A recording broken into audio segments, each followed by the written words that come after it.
T-minus 1 minute.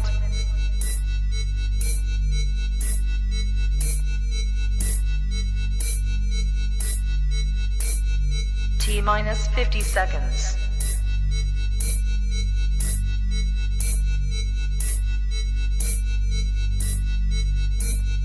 T-minus 40 seconds.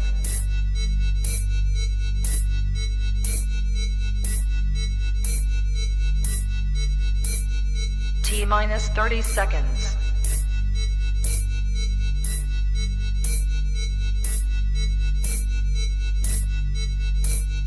T-minus 20 seconds.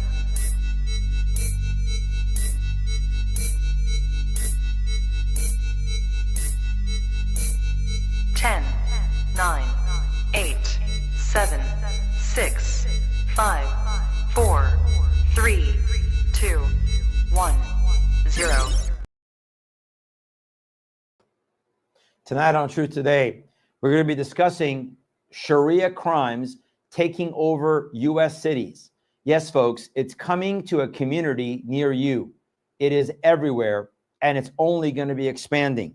We're going to have our guest, former Chief of Police, David Borres, Shariah Crime Stoppers, Dick Manasseri.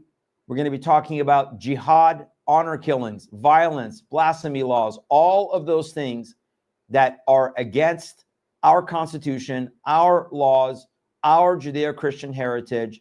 Will America have the will to fight back against this sabotage? That and much more right now on Truth Today.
Sorry about that, folks. Hit the wrong button. We want to welcome you tonight to Truth Today. Pastor Shariah Hayden with you with Truth in Love Ministry. I apologize about the delay in getting started tonight. We're still having some audio issues with one of our guests. And so if you guys can pray with us that, Lord willing, somehow we can figure this out. We will try to get this better when we have multiple guests on at one time. But we're grateful you can be with us. Just a couple of quick housekeeping items. If you want to know more about our ministry and where we're going to be speaking, please visit our website, tilministry.com, tilministry.com. I'm going to be heading over next month, folks, to Wisconsin and Minnesota, 8 nights. We're also going to be at the state capitol in Minnesota, Saturday, May 10th, 10 a.m. for a prayer and repentance event there at the evil state capitol in Minnesota. Check that out as well. And May 3rd, if you're here in East Tennessee, we're going to have our Stand with Israel event with our good friend, a Messianic Jew who is from Israel. Aaron Lavarco will be here with us. That'll be Saturday, May 3rd here. Tickets are limited, so please visit our website under our events calendar, and you can register there. Registration is required for that May 3rd event here in East Tennessee. Also want to encourage you that if you are on Rumble, we are now live streaming tonight to 3 places. We are live streaming obviously on Rumble, and I'm checking our chat here. So let us know on the chat where you're from. We'd love to see where people are from. Also, if you have questions, ask your question. And if we have some time with our guests, we will try to get to that. We are live streaming to Facebook, and we have tried, and my wife said, let's give it a shot again. We are live streaming to YouTube again. We were kicked off. Remember, they deplatformed us. We have started a new channel. So don't tell them. But we'll see how long we last on YouTube, because we're not going to stop speaking the truth that is necessary to be spoken. So you can check us out there. Again, if you're not on our other platforms, check out our Rumble channel, rumble.com/ShariahMhadian, rumble.com/ShariahMhadian. Do us two things. Do us a favor, two things, please. Click follow, click like to help build up our viewership. So we're grateful for all of you joining us tonight. I know some people are still jumping on board. We got people from all over the country tonight. We may not have a lot of people, but we have lots of representation from all over the country, including in Texas. And Texas, folks, we're going to be talking about you tonight, because Texas better wake up. Texas better get its act going, because you guys are kind of on the forefront all of a sudden of this Islamic takeover that we're going to be talking about, and we continue to talk about tonight. And our show tonight is focused again on Sharia crimes. We're talking about Islamic law. What is the way or the path? The word Sharia in Islam, in Arabic, means the way or the path of their false god, Allah. So when we say Sharia law, we're really saying Sharia law, the law of that false god. Of course, we know that Allah is not the true God. It is not the God of the Bible. Don't let anybody tell you that it is the same God. That is a end times evil, demonic deception. But we're talking tonight about Sharia crimes taking over U.S. cities, coming to a neighborhood near you, folks. If you think any part of America is immune from this, then we're sadly mistaken. Now, my guest will be former Police Chief David Boras, Sharia Crime Stopper leader Dick Manasseri. Now, we were supposed to have our good friend, former FBI agent David Baldovin, but we're having some issues with his audio. And so if we can't get him on tonight, my apologies to David, my apologies to you, our audience, and we will get it rectified for the next time, because as we mentioned before, we're going to have this as an ongoing show, ongoing theme, ongoing teaching and education on this platform. Every few weeks, we're going to be bringing this back to you. One quick verse I want to share with you. We always start in the Word of God, and oh, that's not it. I think I'm click happy tonight with my finger. Sorry about that. There's the picture I wanted. If you go to the Bible, I'm sharing again in the book of Hosea, chapter 4. Book of Hosea, chapter 4. And this is a theme that the Lord has laid on my heart that I'm going to be sharing more this year. We have sometimes ad nauseum heard people quote this passage, which applied, of course, to Israel first, Israel's rejection of God and God calling Israel to return back to him. I think the application can be true for any nation, any people group, including America, where we started as a Christian nation. We started as a nation that had that moral Christian foundation. We've gone so far afield, and now we are being destroyed for a lack of knowledge. True, my people are destroyed for a lack of knowledge. We've all heard that passage, and okay, we get it. But we oftentimes do not read the next verse. Why are they being destroyed for a lack of knowledge? Because you have rejected knowledge. So that's the key. And then the Lord says, I also will reject you from being priests for me, because you have forgotten the law of your God. I will also forget your children. Wow, what a warning to Israel. But I think it can apply to us. We are being destroyed from within, not because we are just ignorant. Yes, that's true. But it is also because we are now blatantly, as a nation, our government, our law enforcement community, and our churches, we are refusing to look at the truth. We're refusing to look at the knowledge. We are being destroyed from within and from outside because we've rejected the truth and we've rejected the knowledge. So our first line is we must repent. Lord, forgive us if we choose not to look at the truth, if we choose not to look at what is necessary. Sometimes we have to look at evil. Sometimes you have to look evil in the face to understand that God is good and that there is a righteous truth. And so I want to encourage us, don't turn your eyes and your face away from the truth. Don't turn your heart away from the truth. And with that, we're going to dive in today. We have a lot to cover tonight on our program. And I want to introduce our guests to our program. We'll bring them on here.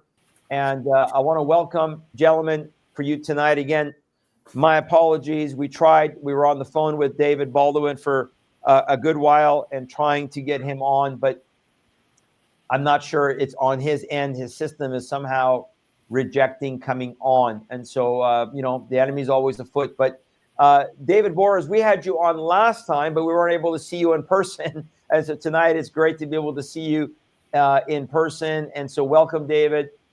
David, quickly just give us your credentials, so to speak, your background for the audience.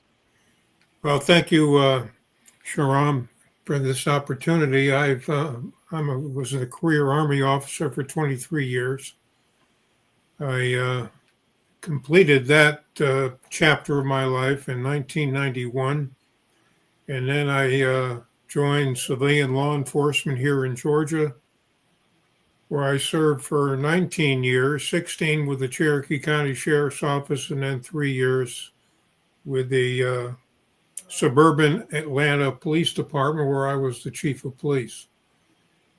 Following that, I did upon myself to try to train police officers, primarily in the southeast portion of the United States, about the threat of Islam.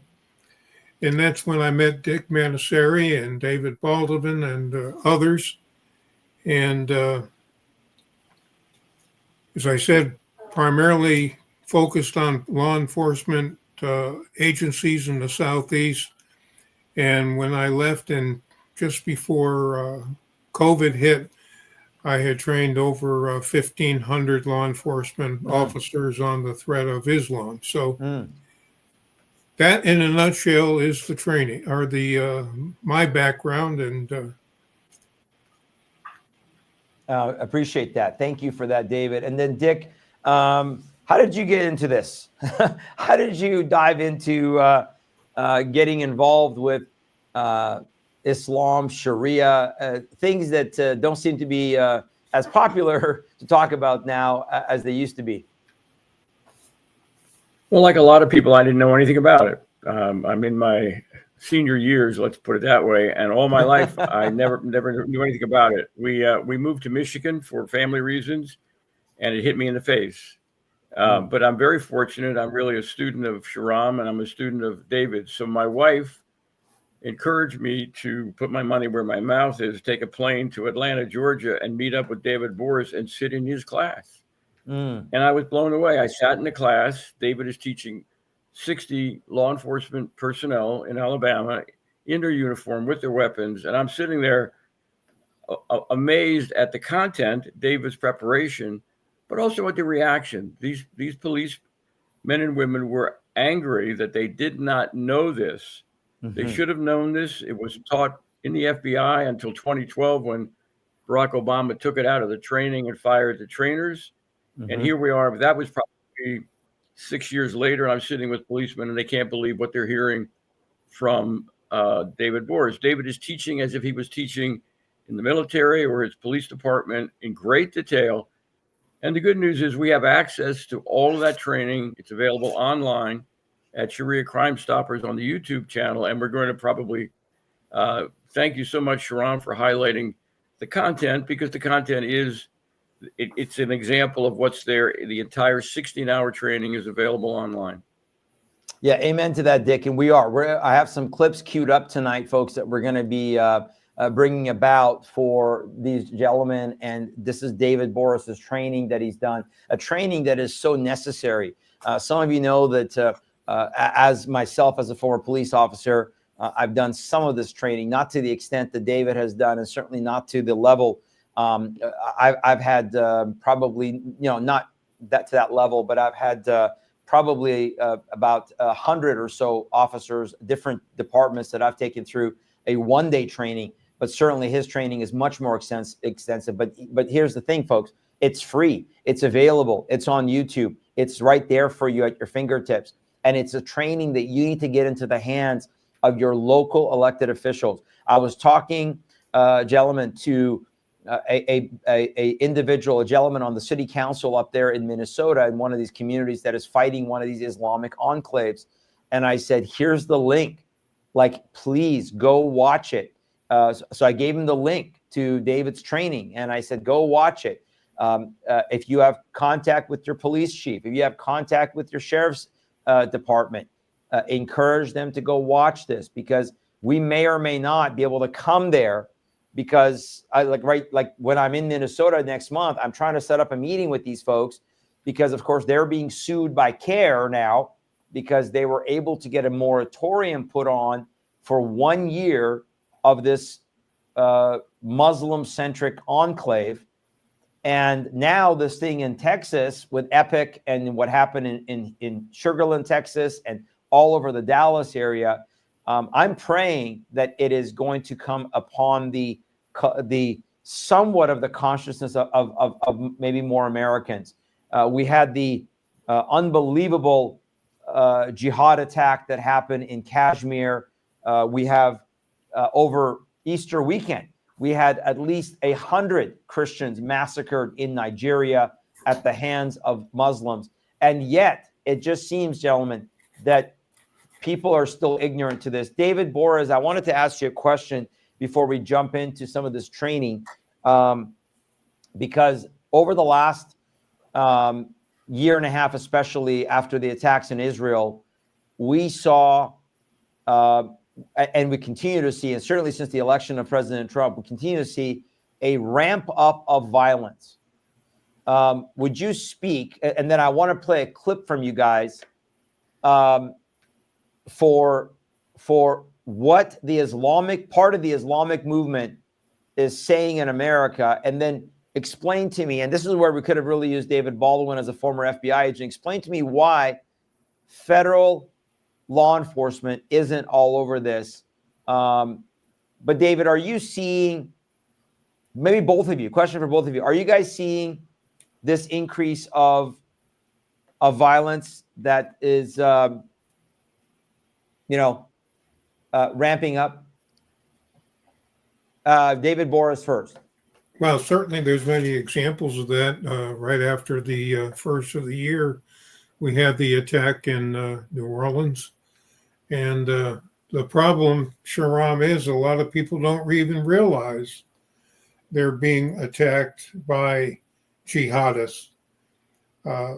It's not normally a law enforcement practice when a crime is committed to ask the question, well, what is the religion of the perpetrator? We normally stay clear of that.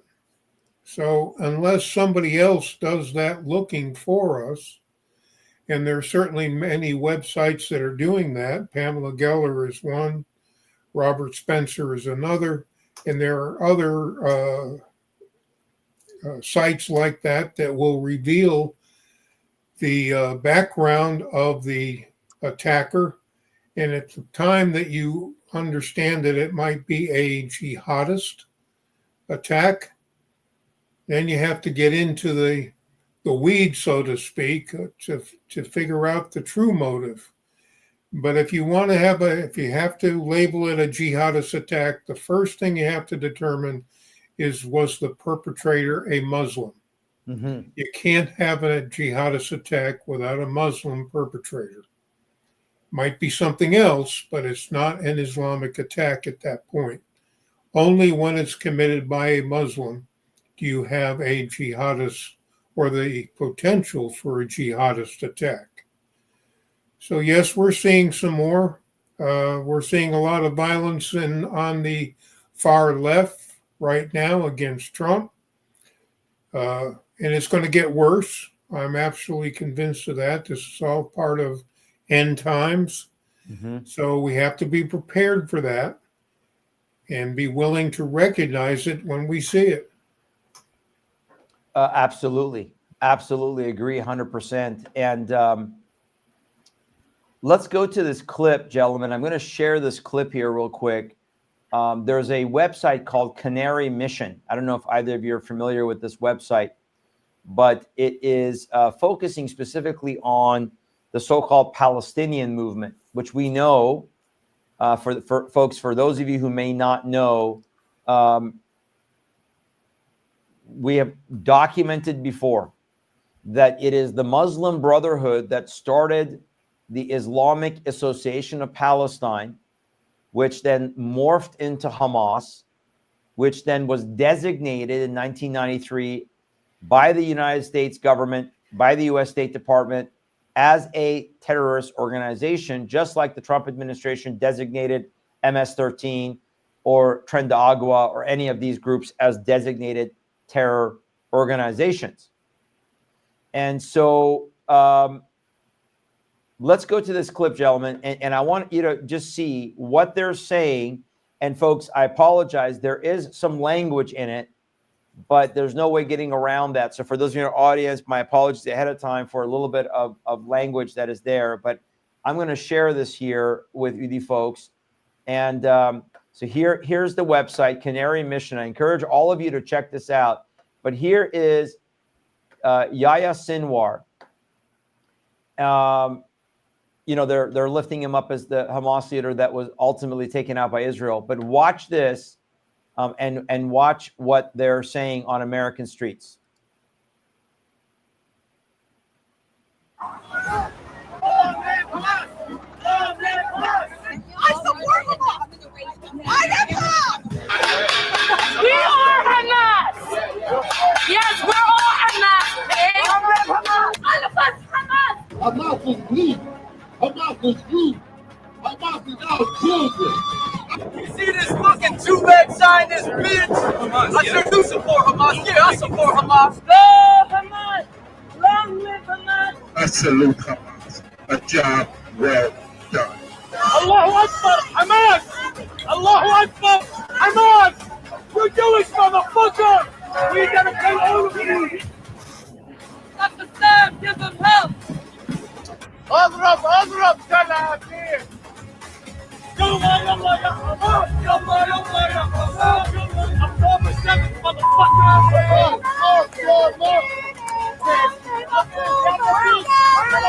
We love Hamas. They are global heroes. They are doing their resistance and they are freeing themselves and in turn freeing us. Anna Arif Al-Mushak Al-Bariya.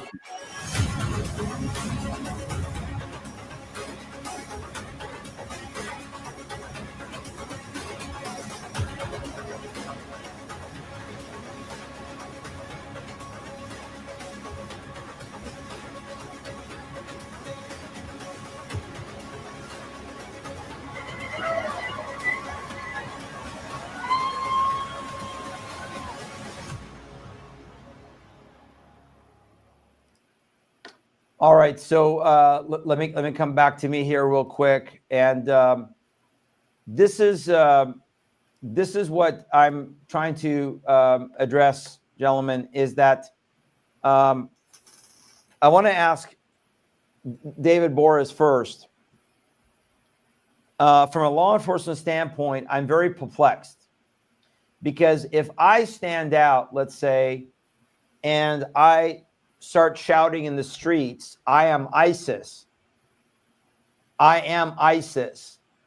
You would expect, right, that would then be some sort of a referral to law enforcement to investigate that individual because they are saying that they're aligned with a designated terrorist organization, which is, last time I checked, at least a federal crime. Material support of terrorism, I thought, was a crime. Allegiance to terrorism is a crime. People have been arrested in America. People have been charged in America for supporting ISIS. Hamas, as I said, has been a designated terrorist organization since 1993 under Clinton. That was under Bill Clinton. So how is it that we are not then going after these individuals, identifying every single one of them and saying they are going to be investigated, indicted, prosecuted, if depending on their status in this nation, removed from our nation. Now, we've seen some of this with the Trump administration with student visas and things like that. But when you have people saying, I salute Hamas, I am Hamas, we are Hamas, and this is not brand new. This is not just in 2024. This has been going on for CARE. We know CARE is Hamas, the Council on American Islamic Relations. David Boris, would you comment first? And then I want to go to Dick, please. Yeah, well, first of all, you have a lot of these demonstrations are taking place in so-called sanctuary cities, where the elected officials have purposely told the police, hands off, don't disrupt any of these groups. So you have, you have that issue. Another issue you have is hate speech. Hate speech has been ruled by the Supreme Court as protected speech. So you're stuck there, and you're also stuck with freedom of assembly, which is also guaranteed by the First Amendment. So you have some problems to overcome. And just because somebody says that they support Hamas or affiliate with Hamas, personally, I'm not sure that is enough for law enforcement to act on that. They can try to find out the name of the individual, if you will, but that's going to be very problematic. A lot of these people that are demonstrating now are being paid and coming from outside local jurisdictions. So that presents a unique set of problems all in itself. So this is not going to be an easy nut to crack. Now, if it happens on college campuses and universities, right now the Trump administration is taking steps to try to curb that by withholding funding to universities that allow these types of demonstrations to take place, especially those that are anti-Semitic and are targeting Jewish students and keeping them from attending their classes and presenting them or actually harming them. So the Trump administration is taking some steps in it that the previous one totally ignored. So we'll see how that pans out. We can see today Harvard and other universities are actively resisting the withholding of federal funds. And there are all sorts of lawsuits now that are being filed against the federal government, claiming that their rights to academic freedom and freedom of speech is being infringed upon. So we'll see how the courts rule. Right. Well, the only thing that I would maybe want to clarify, David, is that, again, my point is, if we are prosecuting people in this country for any material support of the Islamic State, which we have, then I would argue that absolutely is the same with Hamas. That's my argument, is that then it's inconsistent if we prosecute one Islamic terror group and not prosecute another Islamic terror group like Hamas that is responsible, obviously, for the mass murder of 1,400 Jews and many others. But I hear what you're saying as far as the difficulty of that. Sorry, I got to come back to me. Dick, what's your comments? And then after, go ahead and comment, Dick. And then I want to get into our first part of the training that David has done on violence in Islam towards women, because one of the perplexing things is how lots of women and feminists seem to support Islam. Let's wear a hijab, support Muslims. But your thoughts on this video, your thoughts on what's going on. Well, I want to thank you for exposing the training, because in the training, people are going to see how deadly Islam is. Jihad is part of Islam. It's not like, so I think one of the points, and I appreciate what David Boris had to say, bottom line is there's no quick fix. We have a weak government. By the way, I want to congratulate you, Shariah. You're pulling together the low-level and the high-level topics. Last week, you spoke to Pastor Whitney. You spoke about one world religion. And basically, that's part of the answer why we're not doing anything about Islam. There is, as you and David Whitney last week spoke, there is one world religion almost complete. The leading organizations on the move to one world religion is the Roman Catholic Church and Islam. Right. Digress for just a second. The U.S. Conference of Catholic Bishops, look it up, USCCB website, extensive conversation about Islam being their friend. Islam is a partner in faith with the Roman Catholic Church. That is a very powerful mixture in the United States. Many politicians, many leaders, the vice president was with the Pope. So, frankly, part of the reason nobody does anything about this is the normalization of Islam. Even though jihad is part of Islam, it's not separate.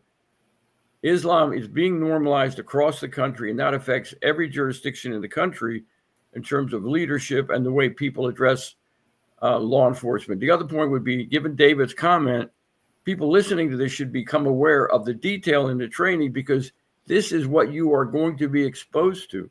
Nobody's going to come to your aid. So I would advise people, listen to the training and think about yourself and your family and how are you going to protect yourself, because law enforcement is basically, for the most part, not in the game right now. Yeah, that's a great point. And I think that to David's point as well is that this is being allowed to happen. I think it was a great point that David made, that yes, we do see that oftentimes these are in cities that are, I mean, pretty well every major city in America now is so leftist. Even here in East Tennessee, Knoxville, the city of Knoxville where I live is our mayor is a avowed Marxist, here in deep South Tennessee in the city. So you're absolutely right. But as some of our people are saying online, we're so late in acting, aren't we? We're so late because, again, my people are being destroyed for a rejection of them. That's my whole point. That's why I feel like the Lord laid that verse on my heart, because my people are being destroyed for the rejection of the knowledge. It's not that there was a lack of this information out there. You guys have put it out there on YouTube. It's been available. The opportunity was there. David Boris, really quick, tell people what happened when CARE came after you in Georgia. Are you able to share that? Well, yeah, it was some training that I was asked to put on from the Barrow County Sheriff's Office. Barrow County is northeast of Atlanta. And about a week prior to the training, CARE, along with the ACLU and other organizations, got wind of the fact that the training was being offered. And for one solid week, the sheriff and I led the evening news in Atlanta, talking about how Islamophobic we were and that we were harassing and Muslims and speaking falsehoods, and the training wasn't sanctioned, and on and on and on, some of the lies and distortions that they put out, to the point that even the governor got involved and directed that no officer would receive training credit if they attended the class. Yeah.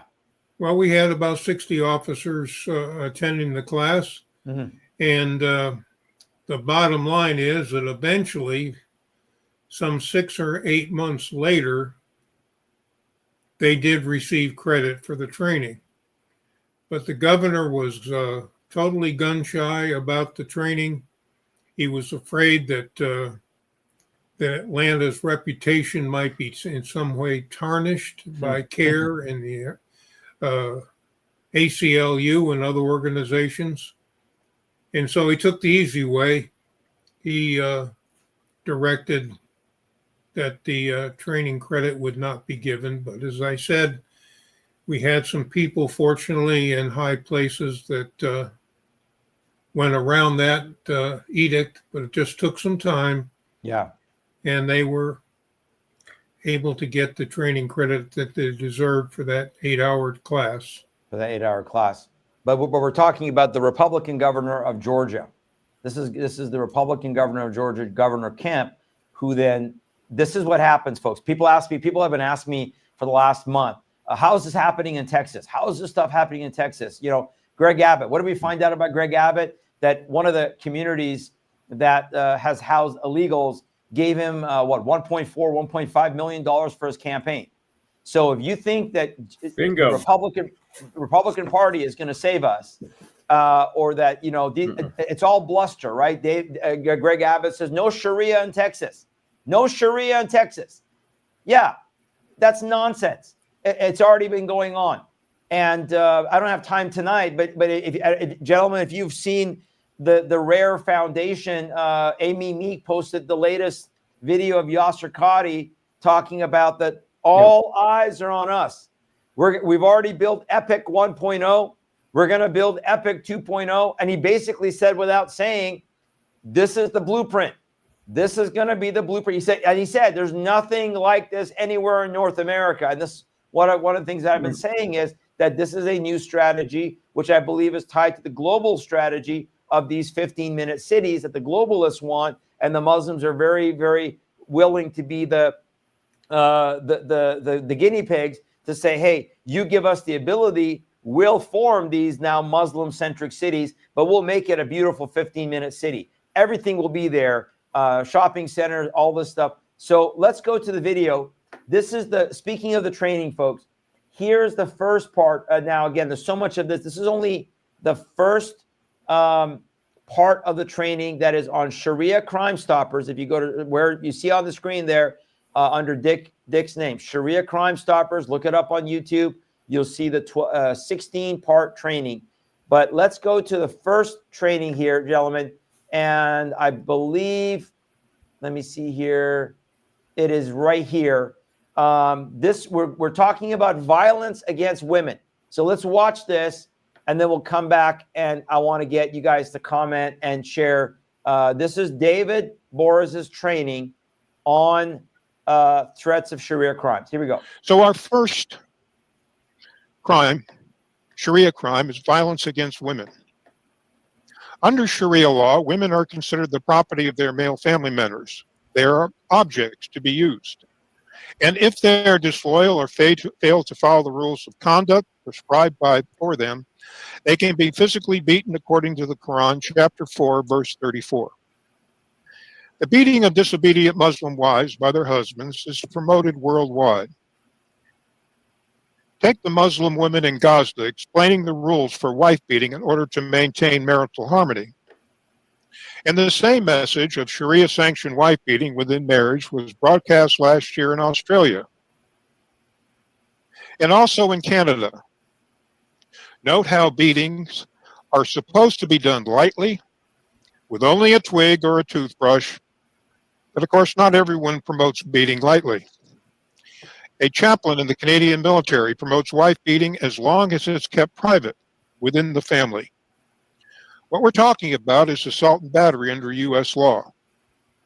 In 2013, instructions for wife beating were broadcast in England throughout Europe. My first experience with Sharia-sanctioned wife beating came in Woodstock, Georgia, when local officers arrested a Muslim husband for assault while being led away in handcuffs. He yelled that it was perfectly legal for him to beat his wife in his own country. Just one of the many examples of how wife beating lightly actually plays out. Reported October 19, 2017, Abdullah Al-Hor, arrested for battery and false imprisonment, for severely beating his wife over several days. Sharia-sanctioned violence against women is not limited to Muslim wives, but also includes non-Muslim women as well, through rape. Before leaving office as the New York City's police commissioner, Bill Bratton issued a warning to young non-Muslim women to avoid taking taxi cabs alone at night. And the sexual assaults against non-Muslim women by Muslim men are not confined to New York City. They have become a national issue, especially where colleges and universities are located.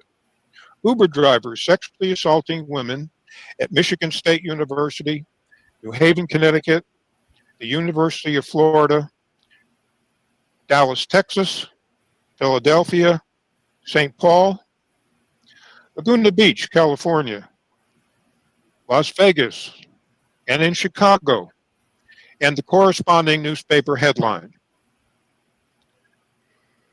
And in Detroit, and finally Zionsville, Indiana. As reported in September of last year, Muslim cab and Uber drivers are targeting non-Muslim women for rape and sexual assaults because they are considered unclean and therefore the spoils of war. The same problem currently ongoing throughout Europe. Okay, let's stop there, and I'm just gonna bring us back.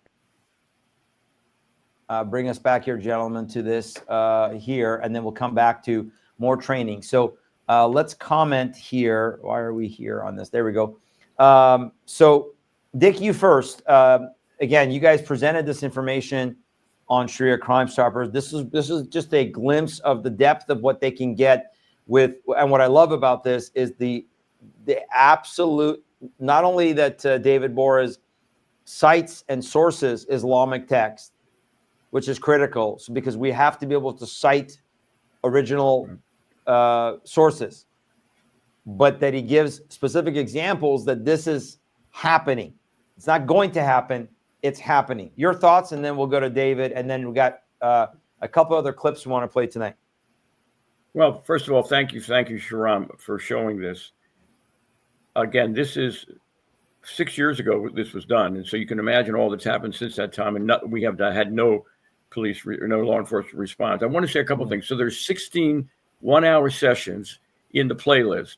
Sharam, I don't know if you could put up the actual link to the playlist either with this video or maybe on the Till website, but the link directly. Yes. When you go to Sharia Crime Stoppers, we have 150 episodes. The link to this particular 16 session playlist is what we want to get out there. There's 16 of those, and every one of these topics that we're covering lightly today, an entire hour is devoted to. I also want to make the point, when you see all those different faces coming up one after another, David knows every one of those cases. He knows the location, the name of the person who was indicted, etc. Yeah. This is deep for police, but average citizens can get a feeling for example, if you've got a daughter at a university and she takes an Uber driver, you need to make her aware, but right now policemen do not typically understand what we just saw. So, well, because they're not tying it back to Islam. They'll say it's an assault. They'll say it's a, and to David's point, and Dick, I've told you this before, the same thing happened to me on 2 arrests that I had when I was a police officer. I went into a situation where the other officers were flabbergasted that the male perpetrator would say the comment, look, in my country, this is completely permissible. One of them was from Iran, was from the country that I was born in, and tried to explain to me that under Iranian law, under Sharia, this is permissible. And the other officers stood there like, they were listening to Chinese.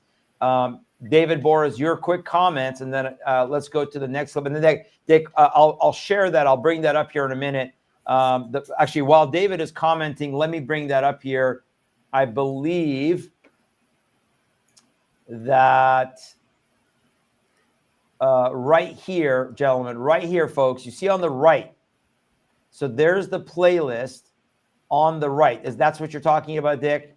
It is. There's 16 different 1-hour webinars or videos now that can be watched. You just saw 3 minutes from the very first one, and you're going to see a few more clips from the very first one. Right. But the topic of rape and crimes, there's episode number 3 or number 4 is an entire episode on violence against women. This is very, very comprehensive, as it needs to be, so police can do their job. Yeah, right here is episode 3 there that you brought in. So that's episode 3, like you said, that is all about, I think that was 3. Did I click on the wrong one? I think that was number 1. That's just setting, well, that's just, let's see. Well, yeah, there's one that's labeled Women in Sharia, which would just amplify this whole topic. Oh, there it is. Sharia law and women, right there. There's the one that's week 3. There Good evening, Sharia law and women. And welcome to week 3 of our 16-week webinar. Yeah, comprehensive training Sharia for crimes, social workers. And again, folks, my commitment, right? This is the commitment that I've made, that we're going to bring this about and cover some of these things on this show, because nobody is covering it. Nobody is going to this depth, and it's got to be for more than just law enforcement. But David Boras, real quick, sorry, I wanted to get your comment on what you presented. Well, it's important for the audience to realize that crimes against women are officially sanctioned by Sharia. And the sanctions for these crimes are found in the Quran, chapter and verse, that Muslim men are authorized to beat their wives if the wife is being giving him any kind of problems in the marriage, being disobedient. He has the right to beat her after he has first put her on notice, warned her that she's being disobedient.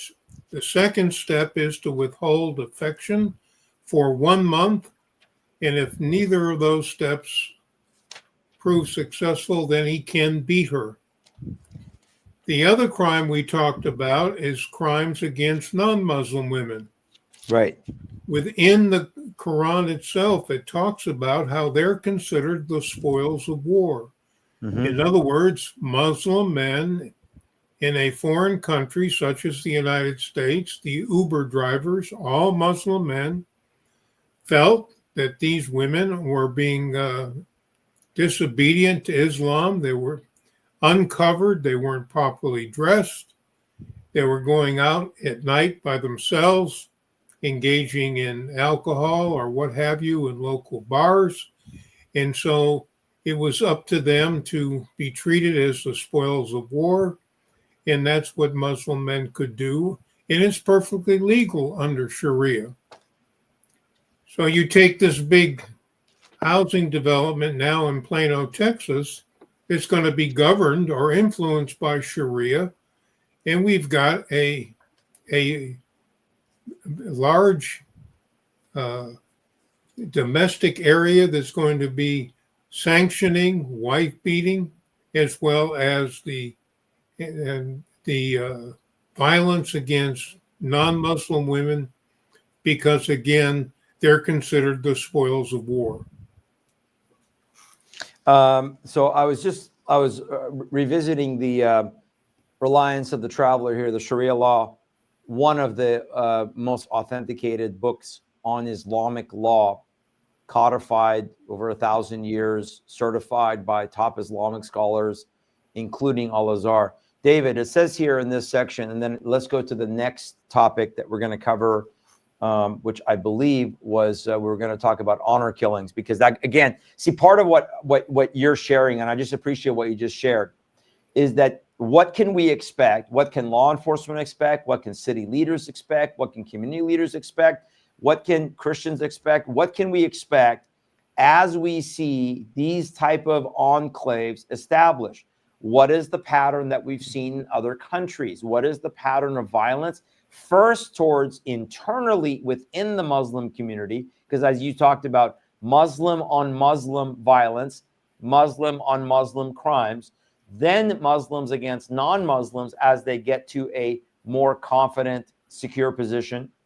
Then establishment of their own system, like we've seen in Western Europe, in the UK, with some 80 plus Sharia courts, where you want to get a divorce in the UK, you don't need to go to a British court. You can go before a magistrate in an Islamic court and get a divorce or custody. But for example, in section M10.0.3, a husband may permit his wife to leave the house for a lesson in sacred law. The husband may forbid his wife to leave the home because of the hadith related to Bayhaqi and the Prophet.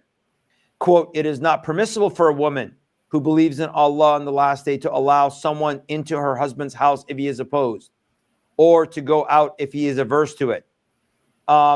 It talks about the husband being able to have more than one wife. It talks about that in that section, as you talked about, the aspect of dealing with a rebellious wife, which is what you just went through.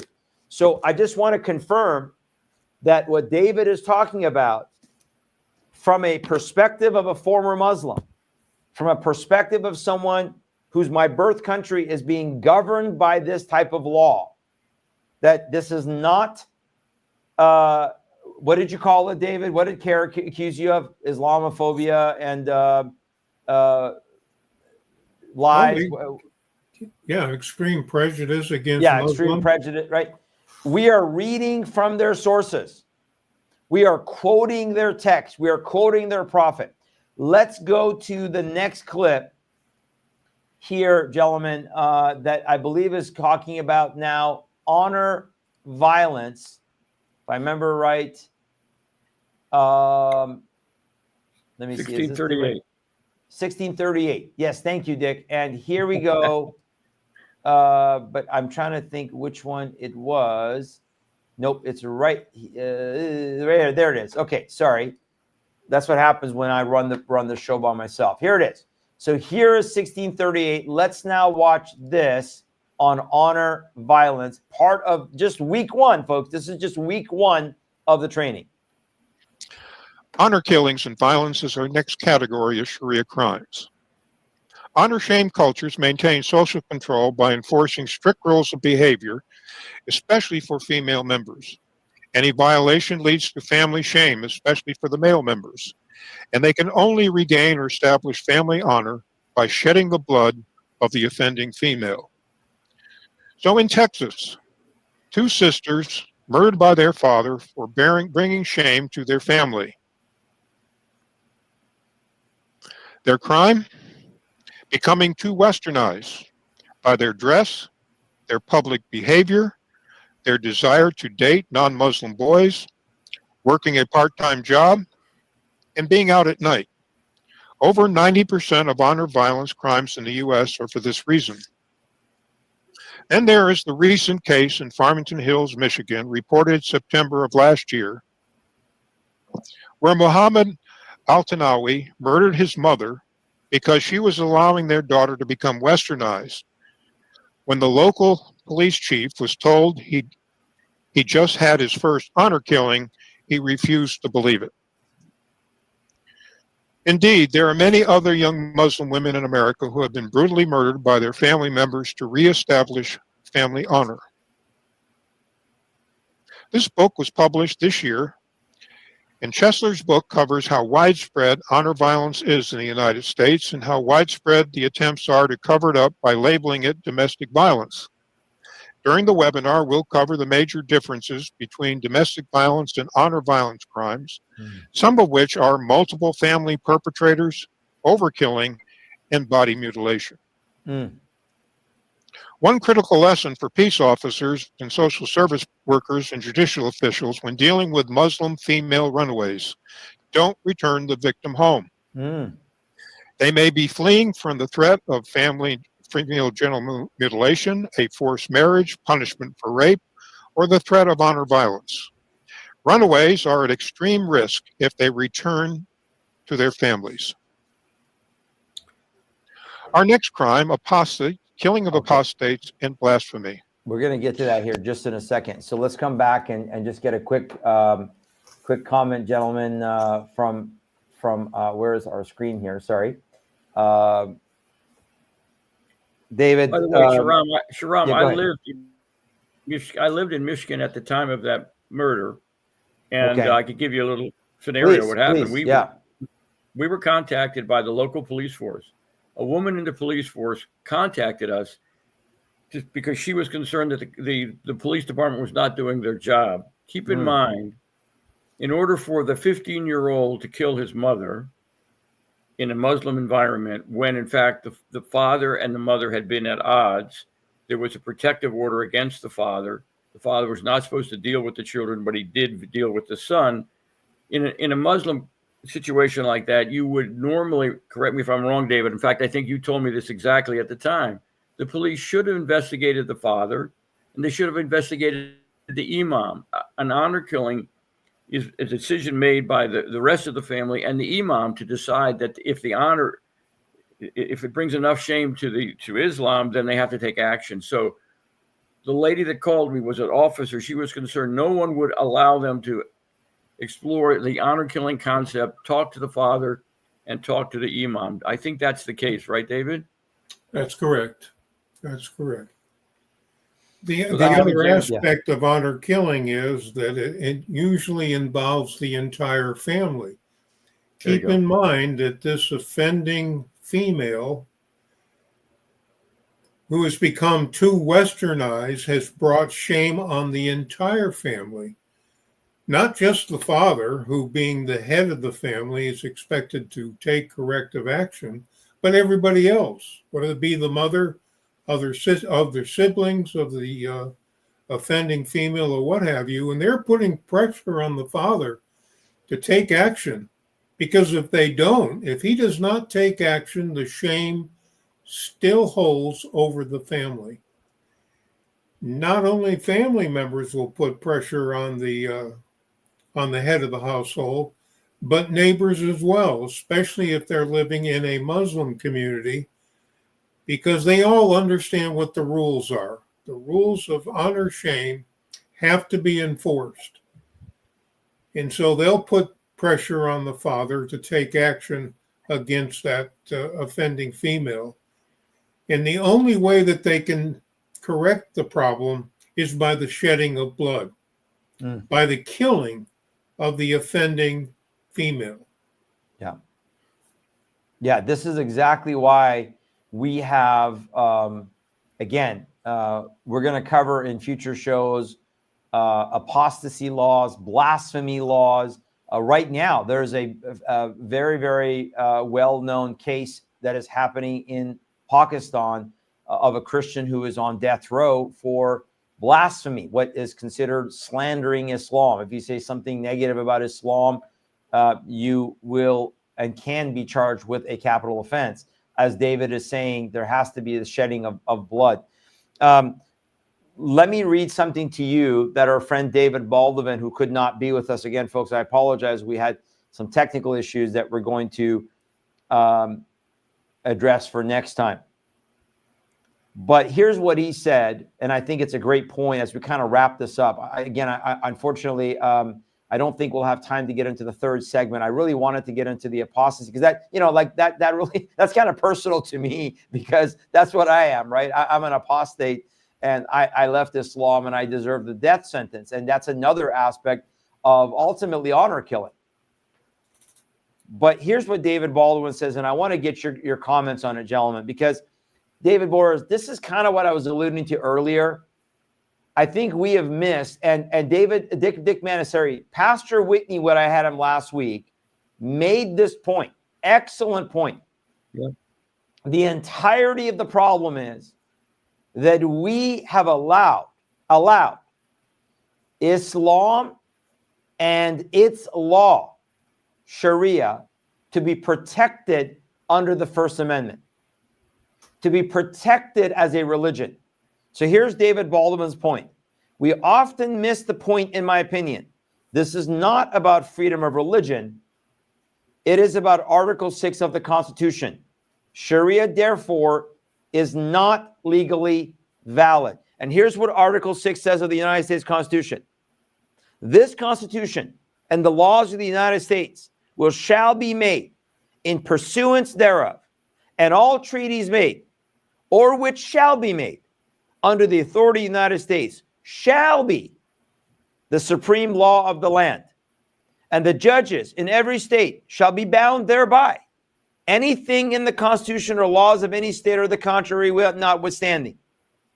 So the supremacy clause is what I've argued, that Islam is not. The reason I believe, David, that these people should be prosecuted is because to say I am Hamas is to say I want the overthrow of the United States government.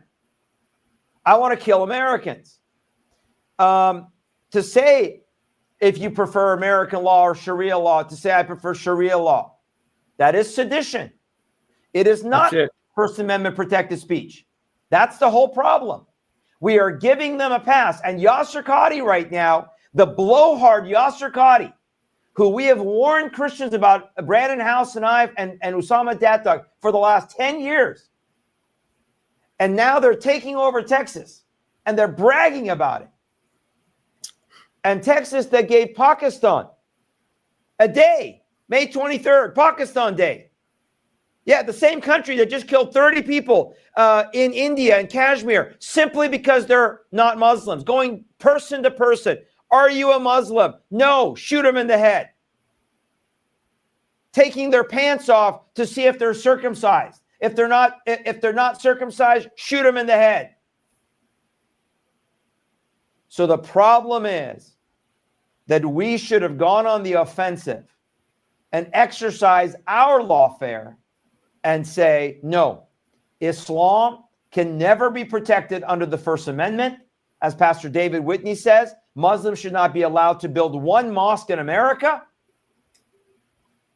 because of the fact that any outward expression of Islam is antithetical to the supreme law of the land, should not be allowed in any way, shape, or form. And even if they go in their own home and privately want to be able to pray 5 times a day or whatever, that's fine. But the moment they cross over and they break our laws, now they not only should be prosecuted, but they should be removed from this country. We cannot allow the continual argument of freedom of religion. We cannot allow the argument of freedom of speech. It does not apply to Islam, because Islam does not believe in freedom of speech. Islam does not believe in freedom of religion. Islam does not believe in freedom of assembly. Islam does not believe in freedom of the press. Islam does not believe that you have the right to redress your grievances to your government, because go to Iran and try to redress your grievances to your government and see how far that gets you. So this is my argument, gentlemen.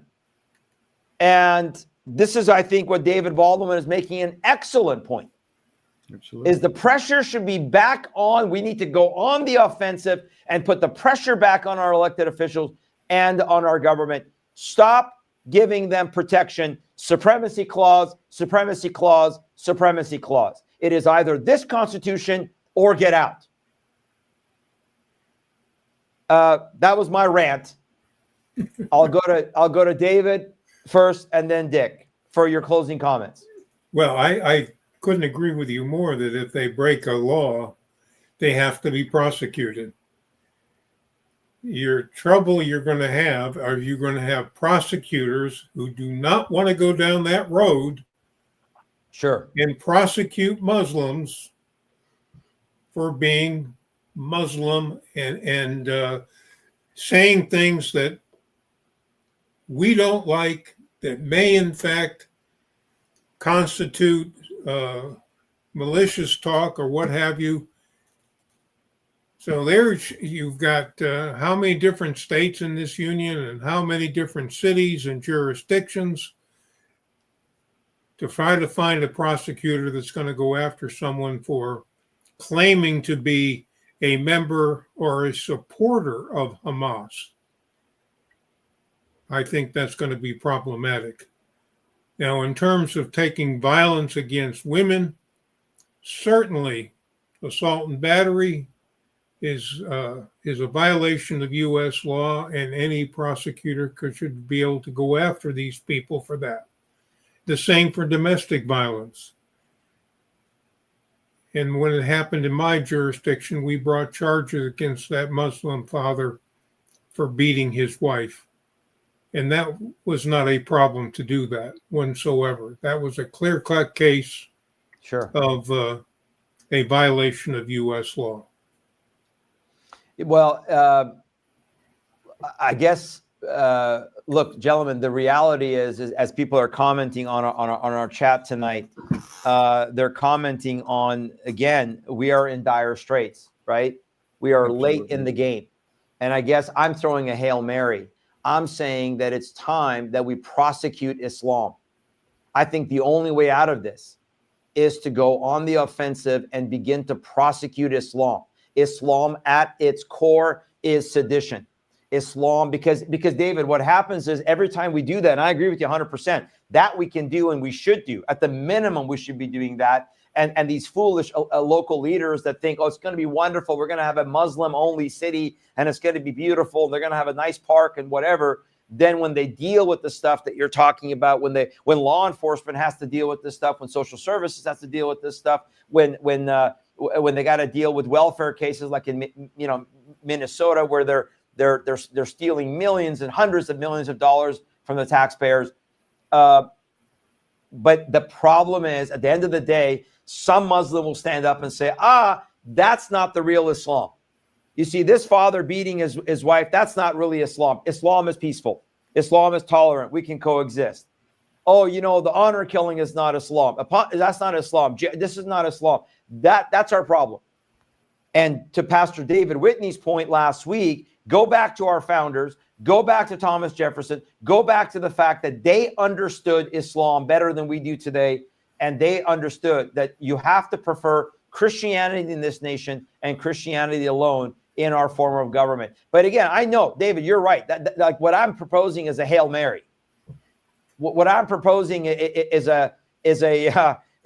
you know, we are right now on the 5-yard line with 95 yards to go, and it's, you know, 2 minutes left in the game because America is in deep trouble. Dick, that's the reality I want to get across, is that Trump is not going to fix. Yeah, go ahead, Dick. No, I just want to thank you again for the courage you're showing. Not only are you an apostate, but you are blaspheming. So you need to obviously protect yourself and your family, as does anybody who's going to speak out. On the topic of sedition, I want to make a comment. In the state of Michigan and in many other states, people tried to deal with this issue by coming up with something called American law for American courts. Right. Putting the emphasis on the Constitution and American law, no foreign law. That was brought before a Republican legislature who voted it down in many states, and in Michigan in particular. I know specifically, by the way, just to make it clear, I was raised a Catholic. I'm not trying to beat up on individual Catholics, but the truth of the matter is, in Michigan, the Michigan Catholic Conference absolutely sided with Islam and defeated American law for American courts. Interfaith dialogue, which you also have the courage to talk about, is one of the underlying problems. Why would you have interfaith dialogue between an archbishop and an imam when Muslims, Shariah says Jesus is not the Son of God. He was never crucified. And the paraclete, the person that tells you what to do, the spirit inside of you, is Muhammad, a pedophile murderer. So how bad is it? It's bad enough that there's interfaith dialogue that makes this normal and keeps police and other people away from doing their job. Yeah, no, agreed 100%. And David Boras, I agree with you, because I think that what you are doing in this training, this is practical. This is something that can be done right now. So please don't mistake the fact that I 100% support this in the short term. I'm thinking long term. I'm thinking, is there a way to get out of this? Short of the Lord doing a miracle, we are going to go the way of Western Europe. We are going to go. I mean, they have so much power. I've seen it. I saw it in Iran. I've lost my birth country. To my audience, look, when I get passionate about this, understand I lost my birth country to this evil ideology. I've lost relatives to this evil ideology. As Dick said, I've been threatened. I've had death threats against me, more than I can count, because of this evil ideology. I've had threats against my family because of this evil ideology.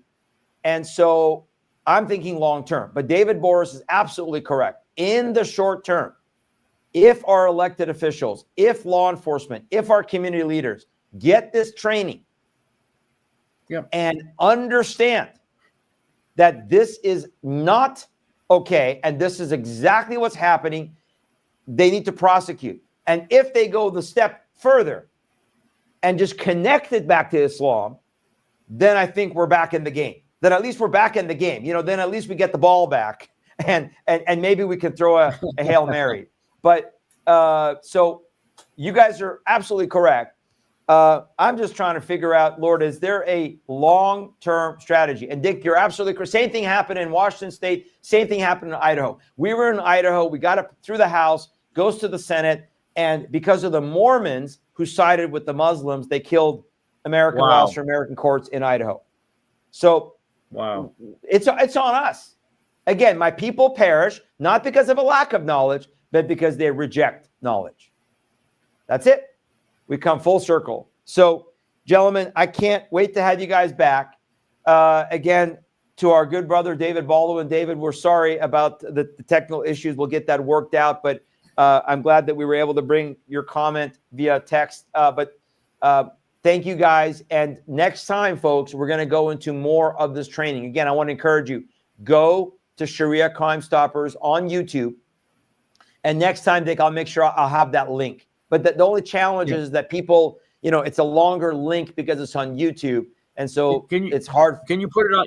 Can you put it maybe in Till Ministry or a place where people can go online and see it? Yes, yes. I will make sure that what I'll do, folks, is I'll add it to the Rumble channel. I'll add the link to the Rumble channel in the comments. I'll put it in the notes. We'll put it there. And you go to Shariah Crime Stoppers on YouTube, and you can find 16 weeks. 16. Look, it's up to you. It's up to you. These gentlemen have put out this information.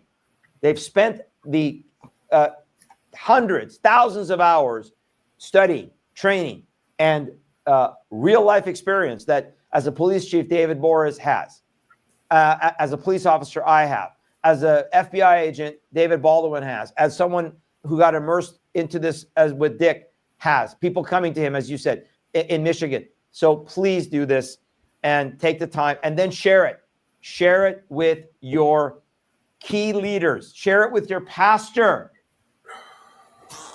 So thank you guys. God bless you guys.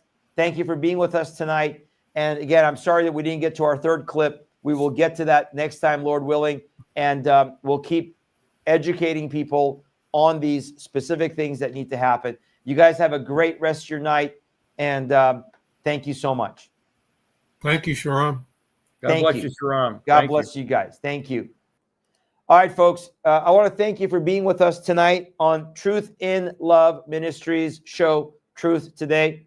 I want to encourage you that if you, again, want to check out and get more information, go to our website, tilministry.com, tilministry.com. Please do me a favor, and if you're on Rumble, click follow and share the link. Also, remember that we are live streaming to YouTube as well tonight. First time that after almost 3 years, we are back on YouTube. We'll see how long it lasts. But share that link as well. Share the Facebook link if you're on Facebook. But check us out. And folks, if you want to support this ministry, keep us going. There's very few that are doing this. Please go to our website and prayerfully consider making that one-time donation to tillministry.com/donate. You can do it online. You can mail in a check, whichever way you prefer. Our P.O. box is there. It's been, as I mentioned, a tough beginning of 2025. Lord willing, it will pick up. Lord willing, I believe by faith that this door is opening, that some more people are having their eyes open to what we've been warning about for years. For David and Dick and myself and David Baldovin and others who've been warning about this for years. And maybe prayerfully some more are opening their eyes. But we travel, we speak, as I'm going to do in Michigan, in Wisconsin and Minnesota next month. We don't charge. We don't even charge for expenses. We go by faith. And sometimes things are provided and sometimes they're not. And so we are several $1,000s in the hole because the travel expenses and all those things, because we just go. We want to go and get the message out. So if you would prayerfully consider that one-time donation, or if you prayerfully want to consider being a part of our Gideon Army of 300, those are our monthly supporters that pray for us on a monthly basis and then donate on a monthly basis. We'd be grateful for your support, but we'd be grateful for your prayers. Just pray that God would be honored and glorified in all that we do. Also, if you want to get amazing freeze-dried food, you can visit our website, therighteousthrive.thrivelife.com. This is our incredible freeze-dried food. Thrive is, in my opinion, the best on the market, both for emergency supplies, but also for daily cooking. April specials, that accidental screen that I brought earlier, they got lots of April specials right now. And if you purchase anything on there, 10% goes back to support this ministry. So you get practical things, and the ministry is blessed through that. They got lots of amazing sales right now. Some of their stuff up to 50% off retail pricing. Best way, set up a monthly plan, $99 a month. Instead of retail, you pay wholesale. Instead of shipping, you pay no shipping. You make up your money. That's what our family does. Every month, we just allocate a little bit to it. Final thing, I want you to start praying. If you want to go to Israel, folks, we're going to have information here very soon on our Israel trip. We're going to be going with Adventure Bible Tours to Israel. Whoops, I got to get this other banner off there. To Israel. It's going to be May 4th, Lord willing, May 4th to May 14th of 2026, next year. A year, just over a year from now, we are going on an 11-day trip, 9 days in country to Israel, life-changing. It will bring your Bibles to life. And our guide is going to be a Messianic Jew, a Jew who is a believer in Yeshua, a believer in the Messiah. Phenomenal. I've been to Israel with the Jewish guide. That was good. That was great. But this is going to be phenomenal with a Messianic believer who's going to be our guide. And by the way, East Knoxville people, East Tennessee people, Aaron Lavarco, that's our guide. He's going to be going with us to Israel next year. He's going to be being our guide to Israel. He will be here May 3rd, right here in East Tennessee. Check that out on our website on the ministry. Again, be praying.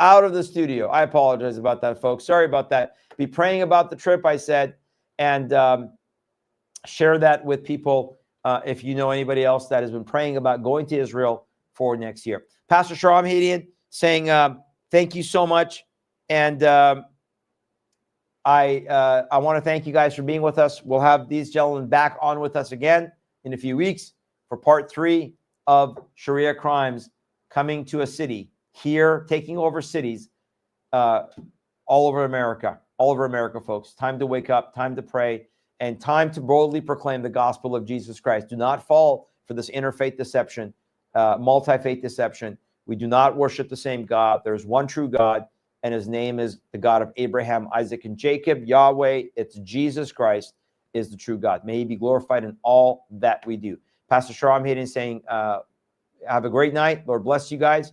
And we will see you next Tuesday. Sunday, we'll be live streaming, by the way, around 1 o'clock Eastern from our sermon to Facebook. And then we'll see you next Tuesday right here on the program at noon Eastern time. Good night and have a great weekend. God bless.